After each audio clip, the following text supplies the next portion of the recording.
Hi hello నమస్తే నేను మాధవరెడ్డి మీరు చూస్తున్నారు జిందగీ మీడియా. తెలంగాణ రాష్ట్రంలో ఎప్పుడెప్పుడా అని ఎదురు చూస్తున్న లోకల్ బాడీ ఎన్నికలకు ముహూర్తం ఖరారైనట్లేనా? ఈ మధ్యనే ఉమ్మడి జిల్లాలకి మంత్రులని ఇన్ఛార్జీలుగా నియమించింది కాంగ్రెస్ పార్టీ. గతంలో ఉన్న కొన్ని జిల్లాలకి షెఫిల్ చేసేసి ముగ్గురు కొత్తగా ఎన్నికైనటువంటి మినిస్టర్స్ ని కూడా ఆ జిల్లాలకు ఇన్ఛార్జీలుగా పెట్టింది. ఇక మంత్రులకు కూడా చెప్పిందంట చాలా క్లియర్ గా కంపల్సరీ లోకల్ బాడీలో ఎక్కువ సీట్లు గెలవాలి. ఇంకోటి మీ పనితీరుకు మీ స్టామినాకి ఇది సెమీఫైనలా ఫైనలా అనుకోవాలా. ఒకవేళ మీరు ఇన్ఛార్జిలో ఉన్నటువంటి జిల్లాలలో లోకల్ బాడీ సీట్లు తక్కువ వస్తే మీ అమాత్య పదవులకు కూడా ప్రమాదమని హెచ్చరించిందంట.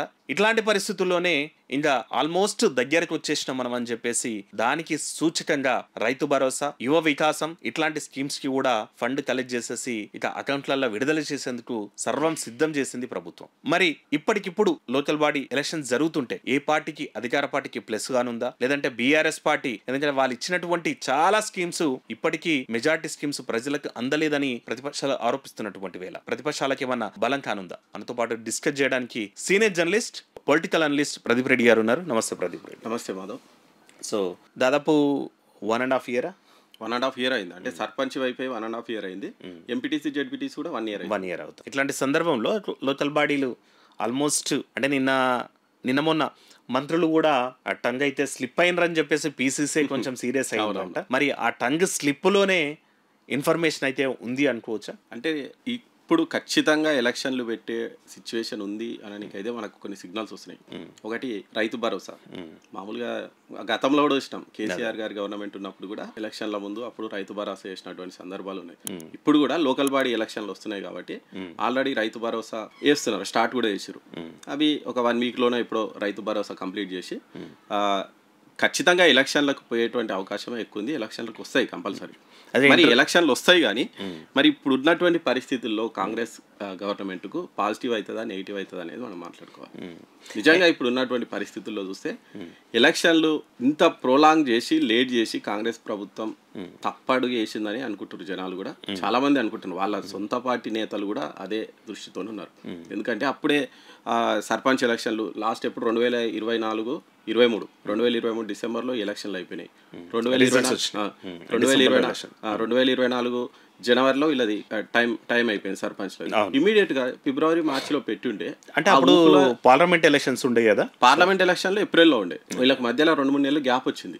ఇమీడియట్ గా అప్పుడే పెట్టుంటే ఆ ఊపులో ఇది కూడా ఉట్టుకపోతుంది. వీళ్ళు ఇంత టైం ఇచ్చే వరకు ఈ ప్రభుత్వం మీద ఉన్నటువంటి పాజిటివిటీ అనేది క్రమక్రమంగా తగ్గుతూ పోయింది. దాంతో పాటు వీళ్ళు ఒక ఇప్పటికీ ఏ స్కీమ్ వీళ్ళు పర్ఫెక్ట్ గా కంప్లీట్ చేసిరని ఒక స్కీమ్ చూపియండి మాధవ్ గారు. ఏదైనా ఒక్క స్కీమ్ వీళ్ళు పర్ఫెక్ట్ మహిళల ఫ్రీ బస్ అయితే 100%. ఓకే, ఫ్రీ బస్ అనేది అది వదిలేసేయండి. మిగతావి అంటే ఇప్పుడు రుణమాఫీ అనుకోవచ్చు, రైతు భరోసా అనుకోవచ్చు, ఇటువంటివి ఇంకా మహిళలకు 2,500 ఇస్తున్నారు. 6 guarantees 6 నెలలన 3 నెలల టైం పీరియడ్ పెట్టిరాళ్ళు. ఇప్పుడు ఎలక్షన్లు గెలిచినప్పుడు మేము అధికారంలోకి వచ్చిన తర్వాత 3 నెలల్లో ఇవన్నీ అమలు చేస్తామని చెప్పారు. సరే, అందులో ఏవి చాలా వరకు అయితే అమలు చేయలేదు. నిజానికి ప్రభుత్వం యొక్క ఆర్థిక పరిస్థితి బాగాలేదు, ఆ విషయం తెలుసు. మరి ప్రభుత్వ ఆర్థిక పరిస్థితి బాగాలేదు అని అప్పుడు తెలియదని వీళ్ళు క్వశ్చన్ చేస్తారు. ఎందుకు హామీ ఇచ్చారని బీఆర్ఎస్ వాళ్ళు క్వశ్చన్ చేస్తారు. అంటే ప్రభుత్వం మీద ఏమవుతుందంటే క్రమంగా నెగటివిటీ అనేది పెరుగుతుంది. మరి ఆ నెగటివిటీ ప్రభావం మరి ఎలక్షన్ల మీద ఖచ్చితంగా అంటే ఇందిరమ్మ ఇల్లు ఈ మధ్యనే ప్రొసీడింగ్స్ ఇస్తున్నటువంటి పరిస్థితులు ఉన్నాయి. ఎందుకంటే మనం చూసిండే దాదాపు దశాబ్ద కాలంగా అంతకుముందు కాంగ్రెస్ గవర్నమెంట్ డబుల్ బెడ్రూమ్లు ఇచ్చినటువంటిది ఉంది.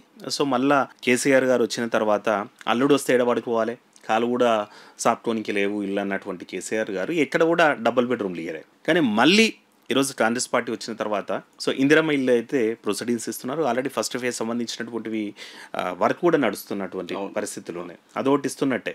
సో ఈరోజు రైతు భరోసా కూడా పడుతుంది. ఇందిరమ్మ ఇల్లు విలేజ్కి ఎన్ని వస్తాయి మాధవ్?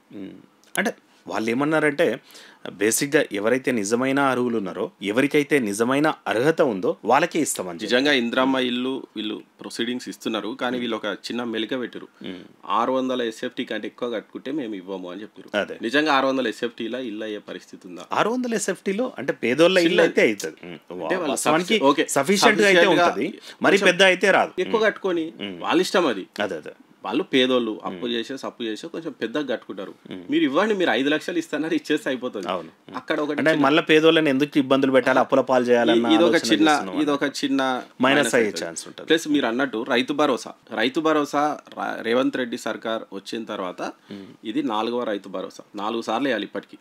2023 డిసెంబర్లో వీళ్ళు అధికారంలోకి వచ్చిన తర్వాత అప్పుడు రబీ సీజన్ వచ్చింది. వీళ్ళు అధికారంలోకి వచ్చినాక అది వేసిరు. యాక్చువల్ 7,500 చేస్తామన్నారు, 6,000 రూపాయలు 5,000 వేసిరు. అప్పుడు పాతది కంటిన్యూ చేసిరు. అది 100% వేసిరు. దాన్ని పక్కెట్టండి. నెక్స్ట్ టైం ఖరీఫ్కు రుణమాఫీ చేసిరు. రుణమాఫీ పేరుతోని రైతు భరోసా ఎగ్గొట్టిరు. ఇవ్వలే, 1 ఎకరా కూడా రైతు భరోసా రాలేదు. Second time. థర్డ్ టైం మళ్ళీ రబీ సీజన్కి వేసిరు. ఆ వేసిన 4 acres లోపల ఉన్న రైతులకు కూడా పూర్తిగా రాలే. అవి ఇస్తాం రేపిస్తాం మాపిస్తాం అనుకుంటా అది కంప్లీట్ చేయలే. ఈ విషయంలో రైతులకు కొంచెం అసంతృప్తి ఉంది. అయితే అట్ ద సేమ్ టైం కూడా అంటే కాంగ్రెస్ పార్టీ చెప్పుకోవడంలో విఫలమైంది అన్నటువంటి మాట వాస్తవమైనప్పటికీ కూడా ఫస్ట్ టర్మ్లో వీళ్ళు గవర్నమెంట్ వచ్చిన తర్వాత జరిగినటువంటి సిచ్యువేషన్లో ఆ పంటకి బోనస్ ఇచ్చింది. అంటే చాలామంది రైతులకు కూడా అంటే 10 క్వింటాళ్ళు పండించినటువంటి రైతుకు కూడా 5,000 రూపాయలు వచ్చినటువంటి నేపథ్యం ఉంది. అంటే అంతకుముందు ఉన్నటువంటి గవర్నమెంట్లో నీకు 1 ఎకర్ ఉంటే రైతు బంధు ఎంత వచ్చేది, 10,000 వచ్చేది. అంటే ఆల్మోస్ట్ ఒకవేళ 5 ఎకరాల రైతు దాదాపు 200 క్వింటాళ్ళ వడ్లు పండిస్తే దాదాపు 1,00,000 రూపాయలు వచ్చేది. అంటే నీకు ఆల్మోస్ట్ ఎంత 50,000 అంటే 2 ఏళ్ళ రైతు బంధు అంతా ఒక బోనస్లోనే వచ్చింది. మరి ఇది అది కూడా కాంగ్రెస్ పార్టీ అంటే మెజారిటీ తెలంగాణ ఉన్నటువంటి వాళ్ళంతా వరి ఇస్తారా అంటే తెలంగాణ రాష్ట్రంలో ఎక్కువ మెజారిటీ రైతులు వేసేది వరి. ఇక్కడ 2 ఉంటాయి మాధవ్. పొలాలు ఉన్నటువంటి రైతులందరూ వరేయరు. ఒకటి వరేసిన రైతులందరూ గవర్నమెంట్కి వడ్లు అమ్మారు. ఇంకోటి సన్నొడ్లే వేస్తారు అన్నటువంటిది వేస్తారా అంటే ప్రతి ఒక్కరు కూడా గవర్నమెంట్కి అమ్మరు. ఎందుకంటే గవర్నమెంట్కు అమ్మాలంటే వాళ్ళు మొత్తం ఒట్టిగా ఆరబెట్టాలి, కల్లాలు కావాలి. చాలా దగ్గర మన దగ్గర కల్లాలు లేవు. నిజానికి కల్లాలు ఆరబెట్టాలి, మళ్ళీ తీసుకుపోయి అక్కడ లైన్లో నిలబడాలి. 2 రోజులు అవుతుందా 3 రోజులు అవుతుందో తెలియదు. ఇప్పుడు వర్షాలు వస్తున్నాయి ఎప్పుడు పడితే అప్పుడు. ఈ బాధలంతా ఎందుకని చాలా మంది అంటే మెజారిటీ సగం మంది ప్రైవేట్ వాళ్ళకి అమ్ముకుంటున్నారు. ప్రైవేట్ వాళ్ళకి లాభం వస్తుంది. వాళ్ళు మళ్ళా అది అంతా ఓపెన్ సీక్రెట్. వాళ్ళు రైతుల పాస్బుక్లు తీసుకుంటారు, రైతులే అంటారు, ఆ బోనస్ వాళ్ళు తీసుకుంటారు. ఇదంతా నడుస్తుంది. కాబట్టి రైతు ఈ బోనస్ అనేది అందరికీ 100% అందడం లేదు. ఎవరైతే ఈ రిస్క్ తీసుకుంటారో వాళ్ళకి అందుతుంది. ఇది నిజంగా మంచిది, అన్ని చెడ్డాయని చెప్పట్లేదు. బోనస్ అనేది మంచిది, కొంతమంది లాభపడుతురు. కానీ రైతు భరోసా అనేది ఆన్గోయింగ్ స్కీమ్, ఎప్పటి నుంచో నడుస్తుంది. అది ఇచ్చేస్తే అయిపోతుంది కదా. ఎందుకు వీళ్ళు అంటే ఇక్కడ అంటే ఒకసారి ఎగ్గొట్టడం, రుణమాఫీ అనేది అందరికీ కాకపోవడం 2 లక్షల వరకే అయింది. మళ్ళీ అది ఫ్యామిలీని చూసారు. ఫ్యామిలీ 4 ఉంటే 4 మధ్యలో 2 లక్షలు వేసారు. అంటే 4 మధ్యలో 2 లక్షల కంటే ఎక్కువ అయితే వాళ్ళది కూడా కాలే. మళ్ళీ ఇట్లా రకరకాల సమస్యలు. అంటే వీళ్ళు అన్ని ప్రోగ్రాంలు స్టార్ట్ చేస్తారు, కానీ దాని ఒక లాజికల్ కంక్లూజన్ తీసుకోపోవట్లేదు. మేము ఇది కంప్లీట్ చేసినాము, ఇది పర్ఫెక్ట్ చేసినాము అని చెప్పుకోనికి వాళ్ళకి లేదు. ఇప్పుడు రుణమాఫీ చేసినాము మేము అంటే బొక్కలు నేడ అందరికీ వేయలేదు. 2 లక్షల మీద వేయలేదు. 2 లక్షల రూపాయలు ఉన్న వాళ్ళకి కూడా కాలేదు. అంటే దాదాపు 21,000 కోట్లు రుణమాఫీ చేసినప్పటికీ కూడా క్లెయిమ్ చేసుకోవడంలో 21,000 కోట్ల రుణమాఫీ ఏదైతే ఉందో రైతు భరోసా డబ్బులే అవి. రైతు భరోసా డబ్బులు ఎగ్గొట్టి అంటే రుణమాఫీకి రైతు భరోసా మోస్ట్లీ 1 టర్మ్ లేదంటే 1 ఇయర్కి దాదాపు 8,000 కోట్లు అయ్యేది. అంటే 3 సంవత్సరాలు అది వేసినట్టే వాళ్ళు. కాకపోతే ఏంటంటే రైతు రుణమాఫీని కూడా క్లెయిమ్ చేసుకోవడం ఏదైతే 20% 25% టెక్నికల్ ఇష్యూస్లో దాన్ని మేము చేస్తామని చెప్పుకోవడంలో అయితే ఫెయిల్ అయినటువంటి మాట అయితే. అంటే ఈ గవర్నమెంట్ మంచి స్కీమ్లు స్టార్ట్ చేస్తుంది కానీ దాన్ని కంప్లీట్ చేయడం లేదు. దాంతో వీళ్ళు చేసిన పని కూడా వీళ్ళకు బెనిఫిట్ అనేది రావడం లేదు. అక్కడ వీళ్ళు దృష్టి పెట్టాలి ఖచ్చితంగా. పథకాల మాట కాసేపు పక్కన పెడితే ఈరోజు మనం బీఆర్ఎస్ పార్టీలో చూసుకున్నట్టయితే ఇంటర్నల్ లొల్లులు, ఇంటర్నల్ కొట్లాటలు అయితే జరుగుతున్నాయి.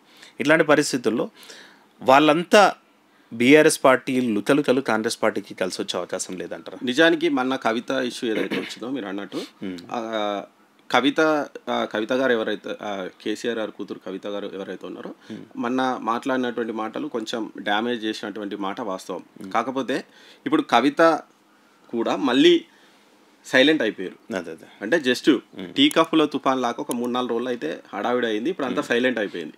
మరి ఈ పరిస్థితుల్లో ఇప్పుడు కవిత కొత్త పార్టీ పెట్టడం మళ్ళా విమర్శలు చేస్తారు అనుకోవడం అయితే లేదు. ఎందుకంటే కవిత మారిండ్రు అననికే మనకు 1-2 వచ్చినాయి.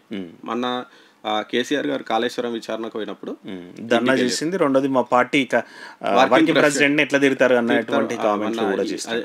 ఫార్ములా ఈ కేసు మన ఏసీ పిలిచినప్పుడు కూడా చేసింది. అంటే వాళ్ళ ఇంటర్నల్ గా జరిగినటువంటి గొడవలు సద్దు మణిగినాయని అనుకోవచ్చు మరి ప్రజెంట్ అయితే. సో కానీ ప్రజలు నమ్మే సిచ్యువేషన్లో ఉన్నారా బీఆర్ఎస్ పార్టీని? ఎందుకంటే ఆల్మోస్ట్ సరే సంవత్సరంన్నరనే అయింది. రెండవది కొన్ని విషయాల్లో ప్రభుత్వ ఆర్థిక పరిస్థితి బాగాలేదని కాంగ్రెస్ పార్టీ ఎక్స్పోజ్ చేయడంలో కొంచెం వరకు సక్సెస్ అయింది. కాకపోతే అది ప్రజలు నమ్ముతారా నమ్మరా అన్న మాట పక్కన పెడితే ఇప్పుడు మనం చూసుకున్నా సరే ఇంకా 3.5 సంవత్సరాల టర్మ్ అయితే ఉంటుంది. సో ఈరోజు అధికార పార్టీ సంబంధించినటువంటి సర్పంచ్నో లేకపోతే ఎంపీటీసీనో జెడ్పీటీసీనో గెలిపిస్తే ఆ ఊళ్ళకి ఫండ్ వస్తుంది అన్నటువంటి ఆలోచన కూడా ఉంటుంది. రెండవది ఏంటంటే ఆల్రెడీ మనం చూస్తున్నాం అక్కడక్కడ అంటే ఏ ప్రభుత్వాలు ఉన్నా సరే ఎక్కడైతే వాళ్ళకి మెజారిటీ రాలేదో, ఎక్కడైతే వాళ్ళకు మైనస్ అయ్యిందో, ఎక్కడైతే వాళ్ళకి వ్యతిరేకత ఉంటుందో అక్కడ కొంచెం సవతి తల్లి ప్రేమ చూపే ప్రయత్నాలు ఉంటుంది. అట్లా ప్రజలు కూడా ఇంకా 3.5 సంవత్సరాలు సరే మీరు అన్నట్టు ఇంకా 1 year 2 years ఉంటేనేమో ప్రతిపక్షాల సైడ్ ఆలోచించేటోళ్ళు.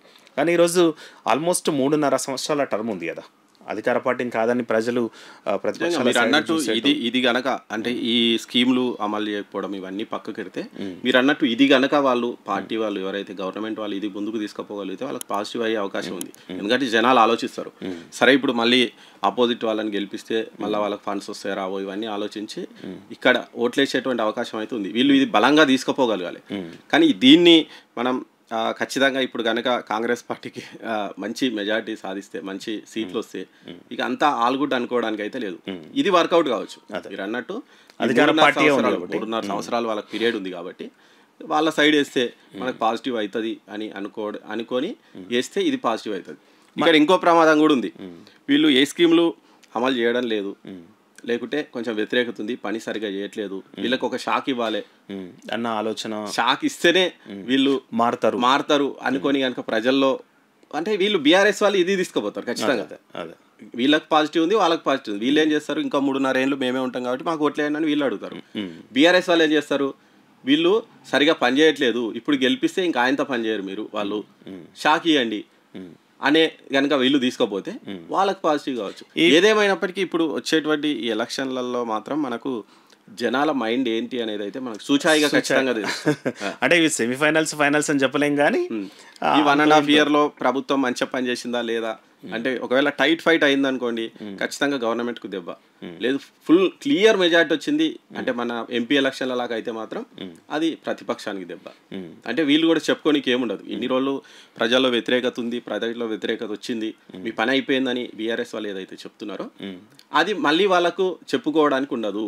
ఎందుకంటే ప్రజలే మాకు తీర్పిచ్చిరు, మేము అన్ని ఉట్టి మాటలు అని చెప్పుకోనికి వీళ్ళకి కూడా వస్తుంది. కాబట్టి ఖచ్చితంగా ఇప్పుడు చాలా టఫ్ ఫైట్ అయితే అవుతుంది. ఇందులో బీజేపీ కూడా కాస్త సెంటర్ అయితే కావచ్చు. అయితే కాంగ్రెస్ పార్టీ ఇంట్రెస్టింగ్ ఏంటంటే ఈవెన్ సర్పంచ్లు కానీ మొన్న రీసెంట్గా మీనాక్షి నటరాజన్ గారు కూడా చెప్పినటువంటి పరిస్థితులు ఉన్నాయి. అంటే గతంలో మనం కష్టకాలంలో ఉన్నప్పుడు పనిచేసినటువంటి సర్పంచ్లు, ఎంపీటీసీలు, జెడ్పీటీసీల లిస్ట్ అయితే పంపించండి. రెండవది ఎవరెవరు సర్పంచ్గా లేకపోతే రేపటి నాడు ఎంపీటీసీ జెడ్పీటీసీ నిలబడతారో వాళ్ళు ఫామ్స్ ఫిల్ చేసి ఇవ్వండి, దాన్ని కూడా ఫిల్టరైజ్ చేస్తాం అన్నటువంటి అంటే ఒక కొత్త కాన్సెప్ట్కి అయితే తెరదీసింది.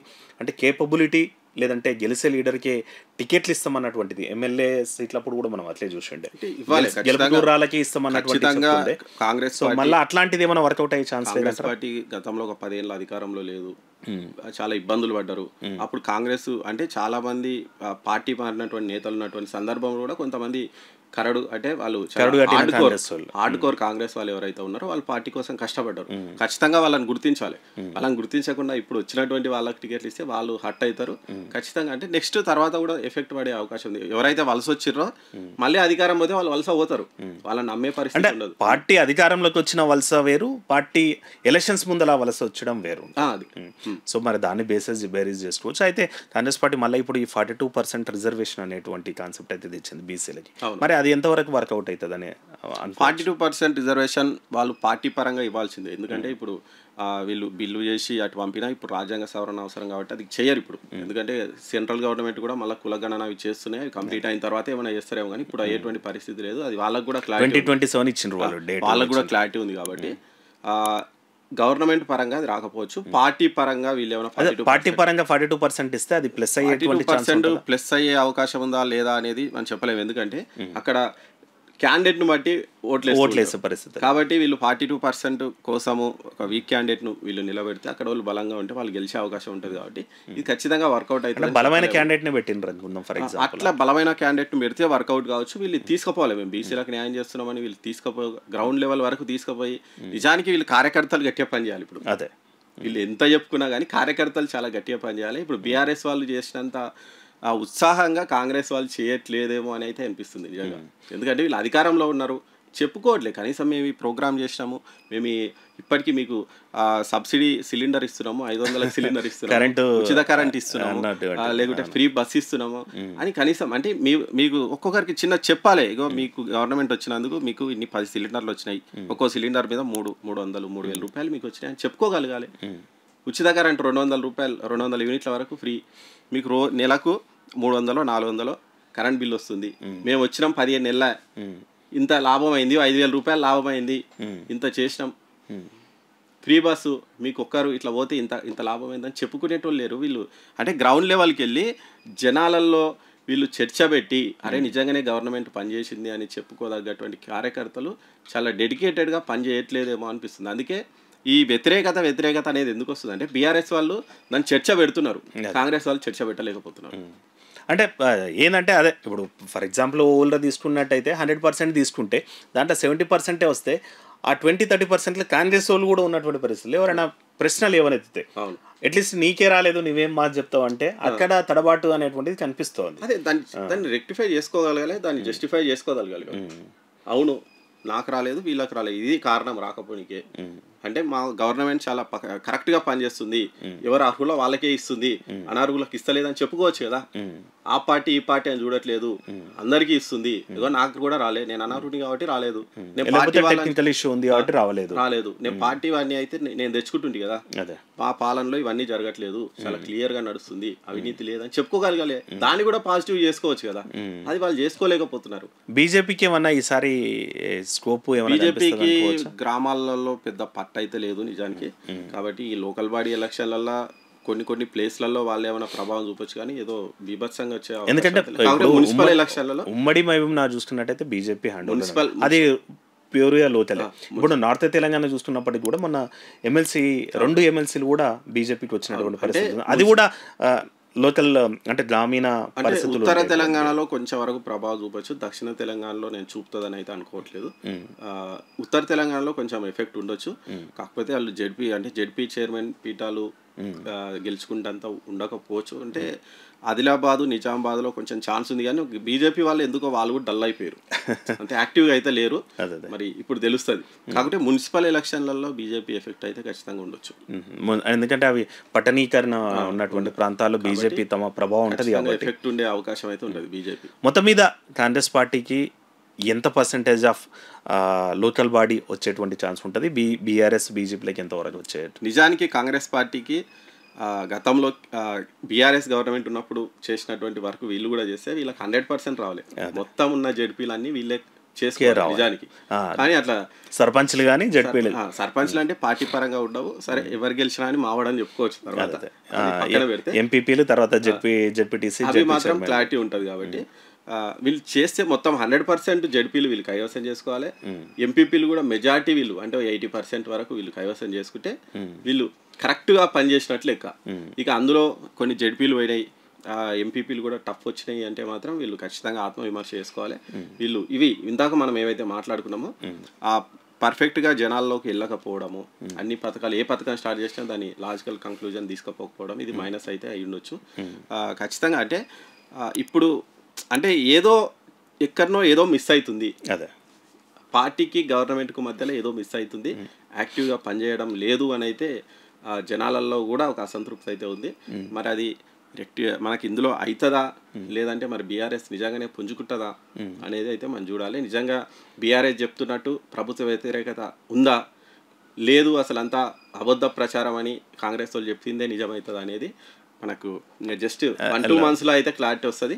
ఖచ్చితంగా వీళ్ళు హార్డ్ ఫైట్ అయితే చేస్తారు, టఫ్ ఫైట్ అయితే ఖచ్చితంగా ఇద్దరు కూడా చాలా గ్రౌండ్లో మాత్రం చాలా గట్టి ఫైట్ చేసేటువంటి అవకాశం అయితే ఉంది. కాబట్టి ఈసారి లోకల్ బాడీ ఎలక్షన్లు చాలా రసవత్తరంగా అయితే జరుగుతాయి ఖచ్చితంగా.